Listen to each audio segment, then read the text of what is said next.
누가복음 18장 1절에서 8절입니다.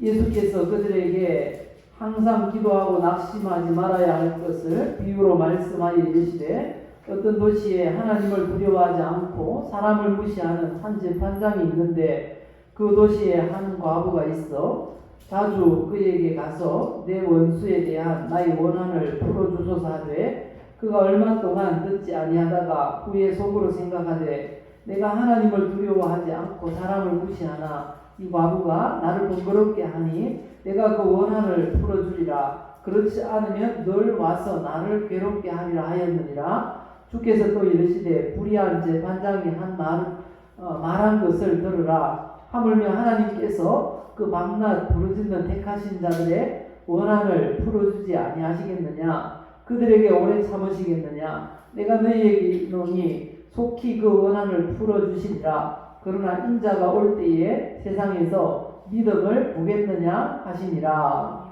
아멘. 아주 오래전에 있었던 일이라고 합니다. 미국 북쪽에 위치한 시카고에 사는 어떤 부부가 남쪽 따뜻한 플로리다주의 휴양지로 휴가를 가기로 했습니다. 그런데 갑자기 아내에게 다니는 직장에 출장할 일이 생겼다는 겁니다. 그래서 아내는 출장을 가고 남편은 휴양지로 먼저 가서 기다리기로 했습니다. 그리고 아내가 비행기 타고 그 휴양지로 곧장 와서 만나서 휴가를 보내기로 했습니다. 그리고 먼저 도착한 남편이 이 아내한테 나는 잘 도착했고 이제 기다리고 있어 라는 그런 의미로 이메일을 보냈다고 합니다. 그런데 이메일 주소를 잘못 보냈어요. 틀리게 쳤어요. 그래서 그 이메일이 이상한 곳에 이상한 사람에게 도착을 했어요. 어떤 사람에게 도착을 했는가 하면 방금 이 남편이 돌아가시고 장례를 끝낸 어떤 여인에게 이메일이 도착했어요. 그런데 그 여인이 이메일을 보자마자 기절을 해버렸어요. 그 딸이 도대체 무슨 이 편지길래 그렇게 놀랐나 해서 보니까 이런 내용이 적혀 있었습니다. 사랑하는 아내에게 이제 여기 막 도착했어. 도착 즉시 내일 당신의 도착을 위한 모든 준비를 완료하였어. 그러니 당신과 함께 하기를 기다리겠소. 당신을 사랑하는 남편. 그리고 추신. 여기는 정말 뜨겁구려. 무슨 내용인지 이해가 가십니까? 예. 분명히 돌아가신 남편이 이메일을 보낸 거예요. 그런데 내일 당신이 올 거 내가 기다리고 있어. 준비해놨어. 그러는데 그 남편이 가 있는 곳이 아주 뜨겁구려. 이렇게 보낸 거예요. 플로리다주는 미국 최남단에 있는 굉장히 더운 휴양 도시거든요. 이 메일을 읽고 기절을 한 겁니다. 남편이 돌아가셨는데 지옥 갔구나. 그 말을 듣고 나도 내일 지옥 가야 되는가 해서 기절을 한 거죠. 누구든지 예수 믿지 않으면 지옥에 갑니다. 이 사실을 제대로 믿는 성도라면 누구든지 전도하기를 원하실 것입니다. 그런데 전도가 잘 안 되죠. 왜 잘 안 되는가? 대부분의 성도들은 어떻게 전도해야 하나? 그 방법에 있어서 우리가 잘 몰라서 전도를 못할 때가 많다는 것입니다. 그래서 오늘 주신 말씀을 통해서 어떻게 전도할까라는 제목으로 말씀을 전하겠습니다. 우리 늘 하시던 대로 또 우리의 입술의 고백으로 우리의 인생을 만들어가면 좋겠습니다. 이렇게 고백합시다.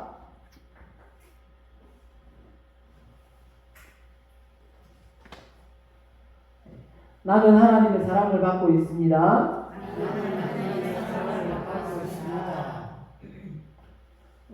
하나님은 나를 치료하십니다.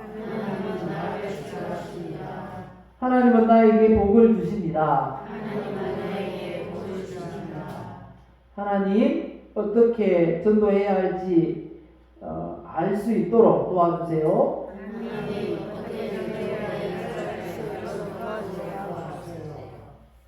이 시간 말씀을 통해서 우리가 어떻게 전도해야 할지 또 알고 우리가 전도함으로 하나님의 사랑을 받고 또 치유를 경험하고 하나님의 은혜와 복을 누리는 우리 모두가 되시기를 예수님의 이름으로 축복합니다. 자, 어떻게 전도해야 할까요? 첫째는 하나님이 살아계신 증거를 들어서 전도하라 말씀하십니다. 역사상 최고의 그런 천재 과학자들이 많습니다. IQ가 160을 넘고 이런 아주 천재 과학자들이 많은데 그 중에 갈릴레이라는 분이 있습니다. 혹시 아십니까? 화면 넘겨주세요. 갈릴레오라고 보통 알려져 있는데 이름이 이렇게 길어요. 갈릴레오 갈릴레이라는 이 과학자는 음악, 문학, 미술, 수학 등의 아주 많은 업적을 남겼던 그런 천재 과학자입니다. 그런데 이분이 천체 망원경으로 별들을 이렇게 관찰하던 중에 놀라운 사실을 발견했어요. 지금까지 그 당시에 그때까지는 사람들이 이 지구가 모든 우주의 중심인 줄 알았어요. 그 지구를 중심으로 태양이 돌고 있는 줄 알았습니다. 그런데 그게 아니라는 사실을 발견하게 됐어요. 지구가 돈다는 거예요. 그걸 과학적으로 지동설이라고 하죠. 지동설. 그 이전까지는 천동설로 알았어요. 모든 우주가 지구를 중심으로 돌아가고 있는 줄 알았어요. 그런데 이 과학자가 가만히 이 망원경을 가지고 관측을 해보니까 지구가 돌고 있는 걸 알았습니다. 그래서 지구가 돈다. 지동설을 말했습니다. 그러니까 그 당시에 이 천주교죠. 이 천주교에서 이 사람을 잡아갔어요. 왜 잡아갔는가 하니까 성경이 분명히 지구가 중심으로 되어 있는데 어떻게 지구가 돌 수 있냐 해가지고 그 말 취소해라 이렇게 협박을 합니다. 그러니까 종교회의에서 이분이 나도 잘 모르겠어 이렇게 말하고 나왔어요. 나오면서 아무리 생각해도 지구가 도는 게 맞아요. 그러니까 나오면서 이렇게 중얼거렸다고 합니다. 그래도 지구가 돈다 이렇게 하면서 나왔다고 합니다. 그런데 이분이 이런 말을 했습니다. 하나님을 잘 믿는 과학자였거든요. 하나님은 우리에게 두 권의 책을 주셨는데 한 권은 자연이라는 책이고 다른 한 권은 성경이다. 우리는 하나님의 솜씨를 하나님이 주신 자연이라는 책에서 배운다. 하나님이 우주 만물을 만드셨다는 그런 고백이죠. 자연을 통해서 하나님의 솜씨를 우리가 배운다. 이렇게 고백하고 있습니다. 그리고 두 번째 소개할 이 과학자, 하나님을 이렇게 증명하면 좋겠다. 이렇게 이분이 있어요. 누군가 하면 아이작 뉴턴이라는 사람은 잘 아시는 대로 어느 날 과수원에 이렇게 앉아서 쉬고 있었습니다. 근데 사과가 뚝 떨어지는 거예요. 그걸 보고 만유인력의 법칙을 발견했어요. 모든 건 지구 중심에서 당기는 힘이 있구나. 그래서 지구를 중심으로 떨어지는구나. 이걸 발견했어요. 만유인력의 법칙을 발견하고 또 우리가 그렇게 좋아하지 않는 수학의 미적분법을 발견했습니다. 그리고 빛의 분석이라는 걸, 빛을 분석하는 걸 또 방법을 발견했습니다. 그래서 이 근대 자연과학의 기초를 놓은 그런 과학자입니다. 굉장히 똑똑하죠. 다 만들어 놓은 법칙 공부하는 것도 지금 미적분법 얼마나 어렵습니까? 근데 그걸 발견을 한 분이에요. 이분이 이 과학자로 근무를 할 때 동료 과학자가 찾아왔습니다. 근데 이 동료 과학자는 무신론자예요.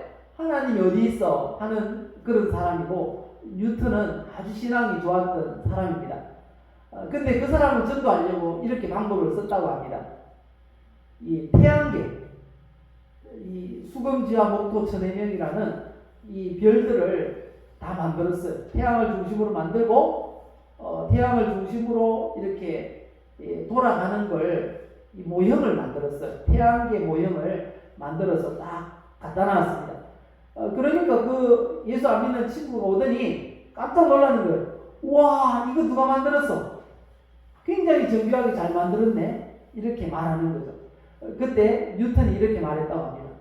그거 그냥 저절로 생겼어. 그러니까 막 화를 내는 거예요, 그 친구가. 아니, 이 친구가 나를 바보로 하나? 이게 어떻게 그냥 생겨? 이렇게 이야기를 하는 거예요. 그때 뉴턴이 이렇게 말했다고 합니다. 그렇지. 그 조그마한 그 태양계도 누가 만들어야 존재한다는 걸 알면서 이렇게 광활하고 아주 섬세하고 치밀한 그런 우주를 누가 만든 분이 없이 어떻게 그냥 생겼겠냐고. 하나님은 분명히 계시다고. 그렇게 이렇게 전도를 했다는 것입니다. 그리고 세 번째 소개할 천재과학자는, 이 사람은 의학자입니다. 14세 때 대학교에 입학을 했어요. 14세면 몇 학년이죠? 중학교 1학년이죠. 14세 때 대학교에 가서 의학을 공부합니다. 그리고 29세 때 그 대학교의 교수로 초빙이 됩니다. 정교수.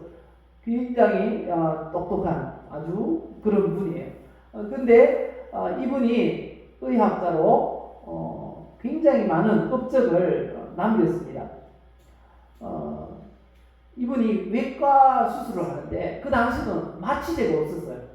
마취제가 없는데 뭐 어디 일을 하다가 팔이 절단되거나 아니면 팔이 이렇게 뼈가 부서지면 잘라내야 되잖아요. 절단을 하는데 그냥 입에다가 수건을 물고 잘랐던 그런 시대입니다.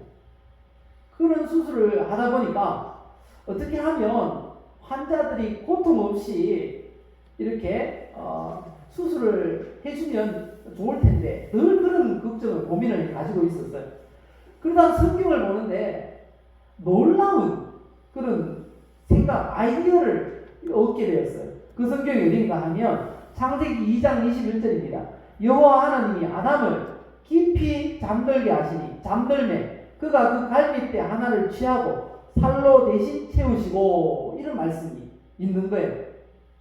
하나님이 얼마든지 그냥 눈 멀쩡히 뜨고 있을 때도 갈빗대를 빼낼 수 있을 텐데, 잠들게 하고 고통을 느끼지 못할 때 갈빗대를 취해서 하와를 만들었다 라는 말씀을 읽고, 맞아.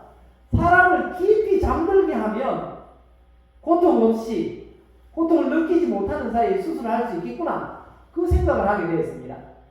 그래서 어떻게 하면 짧은 시간에 깊이 잠들 수 있는 그런 약품이 없을까 하다가 개발했다는 거예요. 이 클로로포름이라는 마취제를 발견을 하게 되었다는 것입니다. 그래서 그 마취제를 가지고 성공적인 수술을 했고, 지금까지 그 마취제를 우리가 사용하고 있다는 것입니다. 고통 없이 수술하는 거 얼마나 큰 그런 일인지 모릅니다. 이빨 한 개 뽑는데도 어떻습니까? 마취 안 한다고 생각해 보세요. 굉장한 그런 고통이죠. 그런데 북한이나 이런 곳은 지금도 돈이 없어서, 마취제 구입할 돈이 없어서 뭐 수술을 하는데 그냥 배도 그냥 짠데요. 팔도 그냥 자는데, 아직 하나님을 믿지 않는 김일성 그 3부자를 믿고 있는 북한은 아직도 그런 형편에 살고 있다는 거죠. 하나님을 안 믿으면 그런 가난을 면치 못한다라는 것을 잘 보여주고 있습니다. 이처럼 우주 만물 가운데는 하나님이 존재하시고 성경이 진리이고 과학 위에 과학이라는 그런 사실을 얼마든지 우리가 예로 들 수가 있습니다. 증명을 할 수가 있습니다. 이런 사실들을 가지고 전도하라라고 말을 하고 있습니다. 하나님이 살아계시는 증거, 여러분들은 하나님이 살아계시는 증거를 가지고 있습니까? 그걸 간증이라고 말을 합니다. 간증. 좀 다니엘 기도에 요즘 계속하죠. 다니엘 기도에서 간증하시는 분들은 하나님을 경험한 분들, 하나님의 살아계심을 경험한 분들이 간증을 하는 것입니다. 우리도 하나님의 살아계심을 경험을 하고 간증을 하는 그런 전도자가 될 수 있기를 예수님의 이름으로 축복합니다.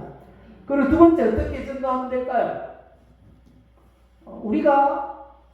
내가 하나님의 살아계신 증거를 이렇게 과학자들 이름까지 들면서 이렇게 말하기는 그렇게 쉽지 않아 라고 한다면 우리가 또 성경적인 방법으로 전도를 하면 됩니다.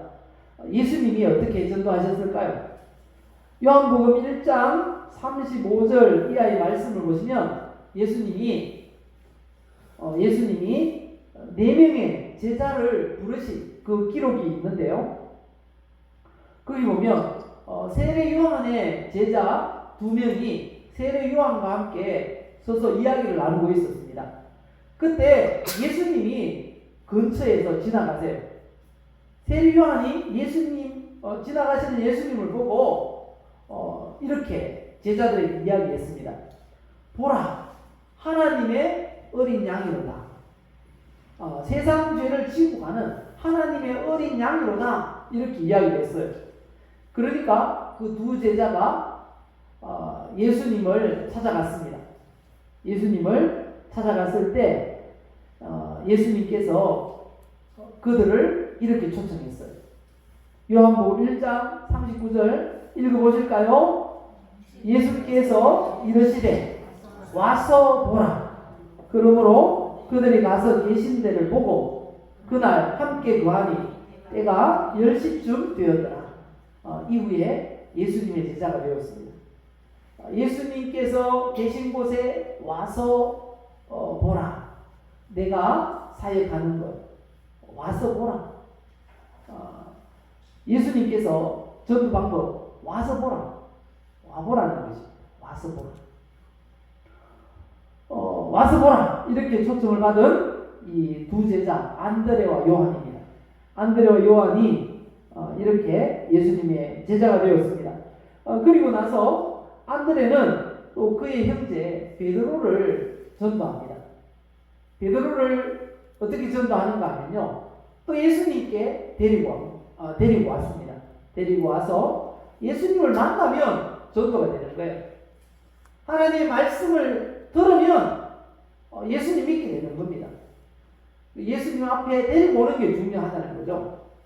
그렇게 해서 안드레는 그 형제 베드로를 예수님께 데리고 와서 또 전도가 되었습니다. 그리고 예수님의 제자 중 빌립의 기사가 나옵니다. 빌립이 또 전도를 했는데 나다나엘을 전도했습니다. 예수님의 제자 중에 나다나엘을 이 전도를 했는데 이렇게 했다고 합니다. 요한복음 1장 45절 보실까요? 요한복음 1장 45절. 빌립이 나다나엘을 찾아 이르되 모세가 율법에 기록하였고 여러 선지자가 기록한 그 일을 우리가 만났으니 요셉의 아들 나사렛 예수시라. 빌립이 분명히 그 예수님이 그리스도 구약에 약속한 메시아라는 걸 발견한 거예요. 이분이 바로 우리가 그렇게 기다려왔던 메시아입니다. 메시아구나라는 걸 발견하고 친구 나다나엘을 찾아갑니다. 나다나엘에게 이야기를 하는 거죠. 내가 메시아를 만났어 라고 이야기하는 겁니다. 그런데 메시아가 나사렛 예수라는 거예요. 나사렛 사람 예수라 이렇게 이야기하는 거예요. 그러니까 나다나엘은 성경을 잘 알거든요. 예수님은 어디에서 오셔야 됩니까? 메시아는 어디에서 태어나기로 구약에 약속되어 있습니까? 미가서 5장 2절에 보면 베들레헴 에브라다야 너는 가장 작은 그런 마을일지라도 내게서 아주 큰 위대한 그 메시아가 태어날 거야. 그렇게 예언되어 있거든요. 바로 베들레헴에서 태어나야 되는데 나사렛 사람 예수라고 이렇게 소개를 하는 거죠. 그러니까 나다나엘이 궁금한 거예요. 무슨 나사렛에서 어떻게 선한 것이 나올 수 있어? 나사렛에서 어떻게 메시아가 오실 수 있어? 라고 질문을 합니다. 46절 보실까요? 46절 보면 나다나엘이 이르되 나사렛에서 무슨 선한 것이 날 수 있느냐? 그러니까 빌립이 어떻게 초청합니까? 와서 보라. 와보라는 거예요. 일단 와서 보라는 거예요. 예수님께로 그리고 초청을 했습니다. 와서 보라. 해서 나다나엘이 예수님을 만났습니다. 그리고 어떻게 됐을까요? 대화를 나누고 나서 이렇게 고백했습니다. 49절 보면 나다나엘이 대답하되 랍비여 당신은 하나님의 아들이시요 당신은 이스라엘의 임금이로소이다. 이 말은 메시아입니다. 구약에서 기다려왔던 메시아 그분이 당신 맞습니다. 이런 고백이라는 거죠. 지금까지 한국 교회에서 가장 많이 사용해왔던 전도 방법이 바로 이겁니다. 어떤 전도 방법요? 와서 보라. 와서 보라. 그냥 교회로 초청하는 거예요. 대부분의 성도님들이 그냥 삶의 현장에서 만난 사람들 붙잡고 복음을 전해서 예수님을 영접시키기보다 그냥 와봐. 초청주일인데 와봐 해서 교회에 와서 복음을 듣고 영접한 사람이 훨씬 많다는 것입니다. 그래서 이게 1970년, 80년 그때는 총동원 전도주일이라는 이름으로 그렇게 와서 보라 이 전도 방법을 굉장히 많이 사용했습니다. 그리고 또 그 다음에 이제 그 이후로 사용했던 건 뭐 사랑의 교회나 이런 데서 했던 그런 전도 방법인데요. 그때는 뭐 영혼 뭐 주수주일 해서 하여튼 똑같은 거예요. 총동원 전도주일이나 뭐 똑같은 그 1년에 딱 한 번 정해놓고 그동안 전도하고 싶은 사람들 계속 위에서 기도하고 섬기고 초청하고 하다가 그날 하루 와서 보라 해가지고 초청을 한 거죠. 그렇게 해서 한국교회가 부흥이 왔다는 것입니다. 그런 방법으로 우리도 전도를 해서 다른 뭐 복잡한 게 있겠습니까? 그날 한번 와봐. 그냥 전도 방법 가장 좋은 전도 방법입니다. 그렇게 해서 또 우리 전도 대상자들이 교회로 나올 수 있으면 좋겠습니다. 마지막입니다. 마지막 세 번째.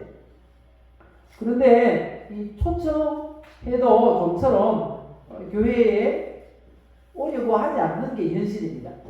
가능하면 무슨 핑계라도 대서 안 오려고 하는 그런 사람들이 많다는 거죠. 왜 그렇게 안 오려고 할까요? 교회 오면 막 죽는 줄 알아요. 진짜는 실제는 뭡니까? 교회 오면 사는데 그죠? 교회 오면 죽는 줄 알고 막 안 올라 그래. 근데 그런 사람들은 그럼 어떻게 초청할 수 있을까에 대해서 오늘 우리가 읽었던 본문이 말씀하고 있어요.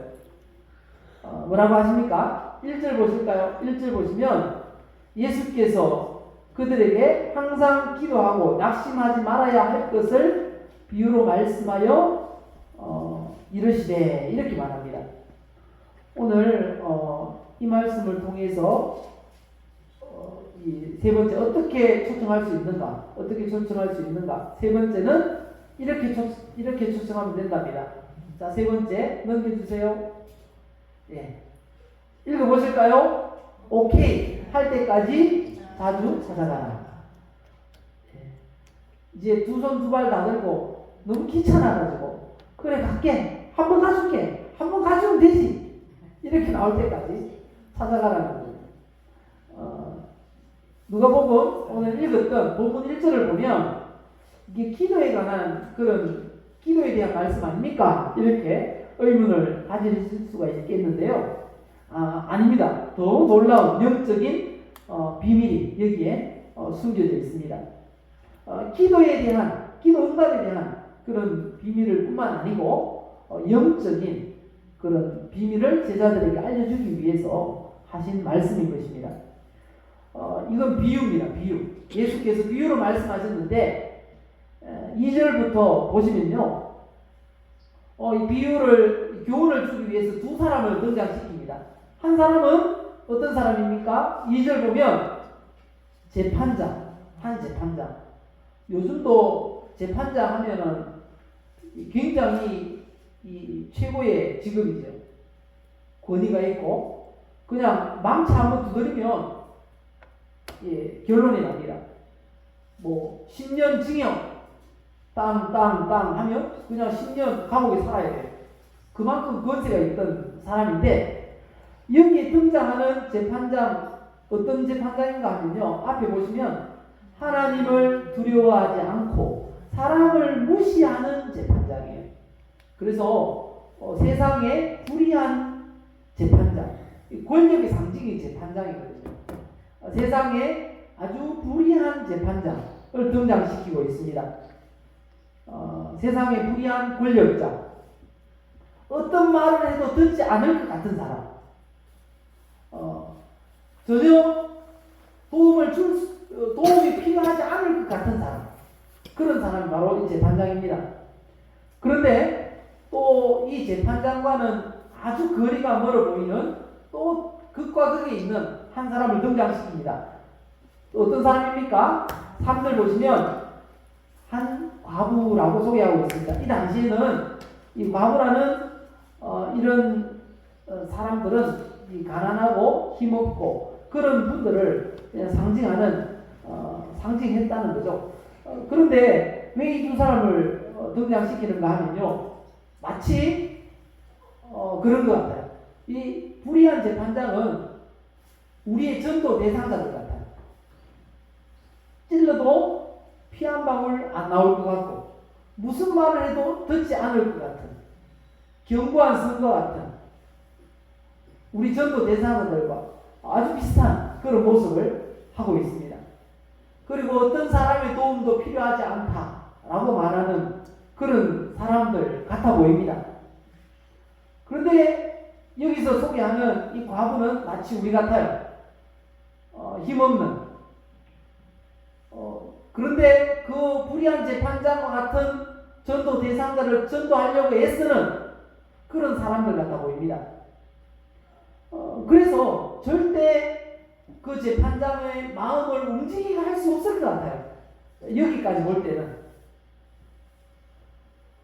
그런데 결론은 어떻게 됐습니까? 재판장의 마음이 변했습니까?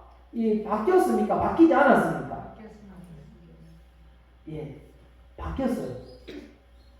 절대로 바뀌지 않을 것 같은 이 재판장의 마음이 바뀌었어요. 언제부터 바뀌게 되었을까요? 3절 하반절, 우리 성경을 보시면서 보실까요? 3절 하반절 보면 자주 그에게 가서 내 원수에 대한 나의 원한을 풀어주소서 했다는 겁니다. 자주 찾아갔다는 거예요. 그냥 자주 찾아갔어요.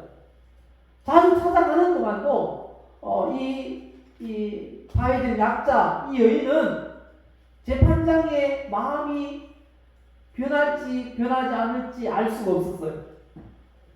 자주 찾아가는 동안 계속 변화가 일어난 거예요. 이 재판장은. 어떤 변화가 일어났습니까?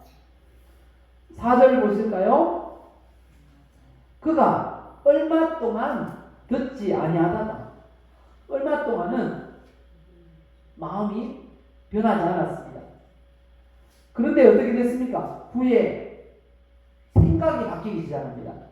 후에 속으로 생각하네. 내가 하나님을 두려워하지 않고 사람을 무시하나? 내가 하나님도 두려워하지 않고 사람도 나한테 뭐라고 할 사람이 없지만 5절 보면 뭐라고 합니까? 마음이 변하게 된 계기가 뭡니까? 이 과부가 나를 번거롭게 하니. 한마디로 말하면 귀찮아 못 살겠다는 거예요. 나를 번거롭게 하니 내가 그 원한을 풀어주리라. 생각이 바뀌었어요. 처음에는 이 연약한 여자가 힘없고 돈 없고 가난한 이 여인이 와서 내 원한 좀 풀어주세요 했을 때 이 콧방귀도 안 꼈어요. 재판장은. 그런데 또 찾아가고 또 한 번 더 찾아가고 또 찾아가고 또 찾아가고 나중에는 문 두드리는 소리만 나도 재판장 두려운 거예요. 혹시 그 여인 아닌가? 그래서 나중에 어떻게 합니까? 생각을 바꿨어요. 빨리 해결해 주자. 귀찮아서 못 살겠네. 그렇게 되었다는 거예요. 여기에서 우리는 예수님이 우리에게 알려주시기 원하는 전도의 방법을 또 우리가 발견할 수 있습니다. 자꾸 찾아가면 미운 점도 정이라고 그렇게 생긴다는 거예요. 그래서 그래 소원인데 그래 한 번만 들어주지 이렇게 해서라도 오게 된다는 것입니다. 우리 전도할 때 포기하니까 안 된다는 거예요. 포기하니까. 그래서 어떻게 하라고요?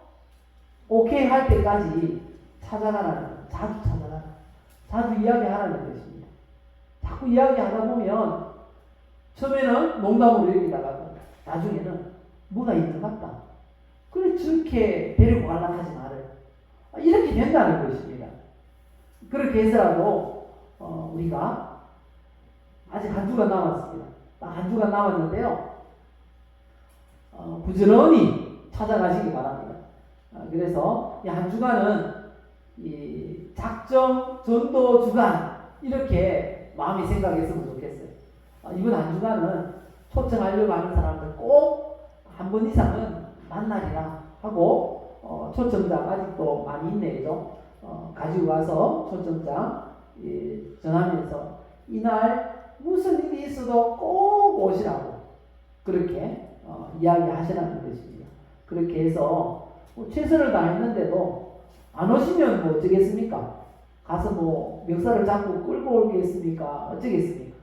놔두고 다음 기회로 넘기고 최선을 다하시기 바랍니다. 그래서 하나님은 어쩌면 결과보다 과정을 더 중요시 하시는 분이 우리 하나님이신 줄 믿습니다.